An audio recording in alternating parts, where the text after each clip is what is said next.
Donc je commence cette deuxième partie du test du 6700 slide de chez Nokia. Donc on avait fini avec les photos. Donc là vous voyez, il y a ça comme ça marche assez bien. Et un truc qui est très bien, c'est que quand vous avez beaucoup de photos, là j'en ai pas beaucoup, vous pouvez appuyer gauche-droite pour les faire défiler, et vous pouvez appuyer haut et bas pour passer une série de je sais plus combien, 10 photos, 5 photos d'un coup. Et si vous appuyez vite, elles deviennent de plus en plus petites, et vous pouvez naviguer très vite, accéléromètre fonctionne, donc ça c'est top. Ouh, ça c'est un petit peu lent. Donc voilà, c'est le système de galerie.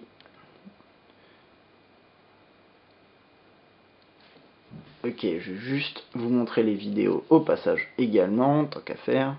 Donc ça se passe ici, là vous avez passé en mode vidéo, passé en mode photo, donc là on passe en mode vidéo. Et toc, on appuie, ça filme. Donc on a écrit le temps ici, je sais pas si vous voyez bien. Donc vous pouvez filmer, il n'y a pas de souci, voilà, tout se passe assez bien. Alors on peut faire pause et continuer. Je sais pas si vous avez vu là, hop, pause, continuer. Je sais pas si ça fonctionne bien, si ça génère un fichier ou plusieurs fichiers à la fin. On va voir ça. Traitement, lecture. Replay.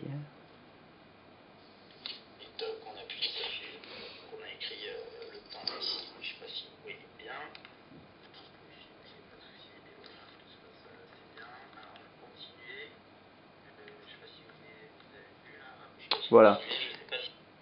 Bon, donc ça a fonctionné, vous avez vu, ça fait un fichier entier. Ça fait une sorte de petit montage, et ça c'est une fonction qu'il n'y a pas sur tous les téléphones, et je trouve ça un peu dommage parce que ça marche très très bien. Au niveau de la musique, ben, c'était par ici en fait, dans morceaux. Donc vous avez un tri par artiste, album, liste de lecture, tous les morceaux, on va aller dans tous les morceaux. Et on n'a rien, c'est dommage. C'est vrai que j'avais pas pensé à mettre des morceaux dedans. Bon, en tout cas, c'est un lecteur correct, qui fonctionne assez bien.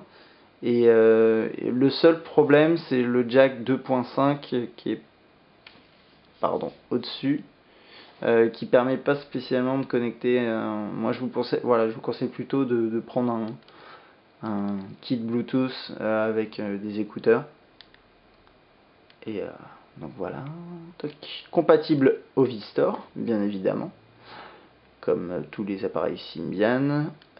Ensuite, ça c'est partagé, donc on a des petits liens. Alors ça c'est juste, il me semble, des accès rapides vers des interfaces web, oui, donc voilà, vers certains services. On a même un dossier Twitter que j'avais pas vu.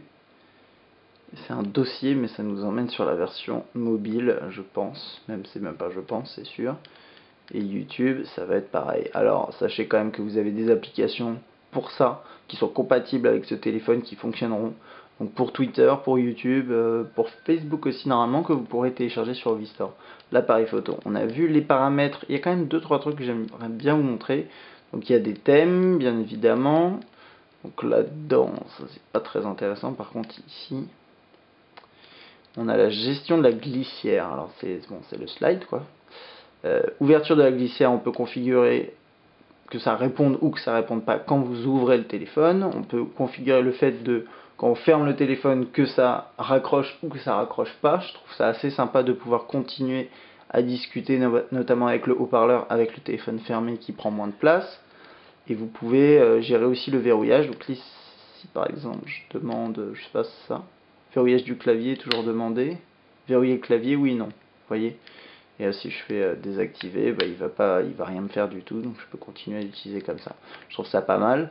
Alors là, il y a quelque chose d'assez étrange. Il y a capteur activé, désactivé. Ok, ça je comprends.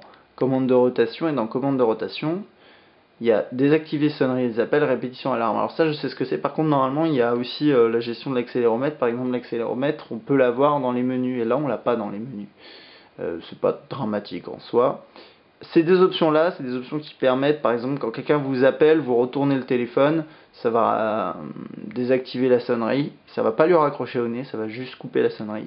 Répétition des alarmes, c'est normalement pareil, il me semble que c'est ça aussi, c'est quand votre alarme se met à sonner, vous le retournez, et ça va quoi? Ça va faire une sorte de snooze, ça va rajouter peut-être du temps, je suis pas exactement sûr, faudrait essayer. Sécurité, blablabla. Ok. Alors vous avez vu positionnement, mais enfin le téléphone possède pas de GPS, il me semble, si je dis pas de bêtises. C'est une bonne question d'ailleurs, je suis pas sûr. Mais il me semble que non. Bah, d'ailleurs, on va essayer. Tiens. Méthode, voilà, ok, d'accord. Défini par réseau, donc ça c'est par le réseau, et vous pouvez connecter un GPS en sans fil. Ok, bon, très bien. Et pour terminer, les applications. Alors, il y a ce qu'ils ont appelé Ovi Music, c'est Music Store finalement. On a les jeux ici, on a un petit jeu préinstallé, on peut mettre la radio, mais il faut connecter un kit main libre normalement, ouais, voilà. Toc. L'horloge, la recherche, ça permet de rechercher des fichiers dans le téléphone, de rechercher sur internet, de rechercher dans les contacts, dans les messages. C'est vraiment un système de recherche global sur tout le téléphone. Ça fonctionne assez bien. Dictaphone, calculatrice email comme je vous ai montré tout à l'heure. Alors on a aussi installation.